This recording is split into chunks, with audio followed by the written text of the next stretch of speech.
అది అమావాస్య రాత్రి. సమయం దాదాపు అర్ధరాత్రి 12 గంటలవుతోంది. రవి తన కారులో దట్టమైన అడవి మార్గం గుండా ఇంటికి వెళుతున్నాడు. బయట జోరుగా వాన కురుస్తోంది.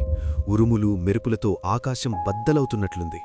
హఠాత్తుగా కారు ఇంజిన్ నుండి పొగలు రావడం మొదలై కారు కీకారణ్యం మధ్యలో ఆగిపోయింది. రవి కారు దిగి చూసేసరికి చుట్టూ చిమ్మ చీకటి. కేవలం మెరుపుల వెలుతురులో కాస్త దూరంలో ఒక పాడుబడిన పురాతన బంగళా కనిపించింది. వర్షం నుండి తలదాచుకోవడానికి రవి ఆ బంగళా వైపు పరిగెత్తాడు. ఆ బంగళా ప్రధాన ద్వారం గానికి కిర్రుమంటూ తెరుచుకుంది. లోపలంతా దుమ్ము సాలెగూళ్లతో నిండిపోయి ఉంది. హాలు మధ్యలో ఒక పాతకాలపు ఊయల ఉంది.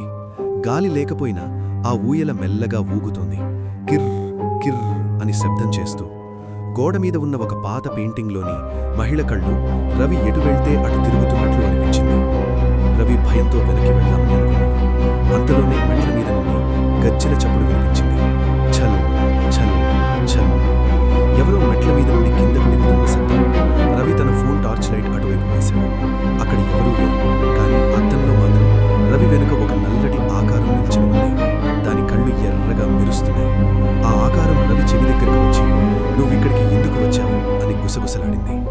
మరుసటి రోజు ఉదయం పోలీసులు ఆ దారిలో ఆగిపోయిన కారును చూశారు.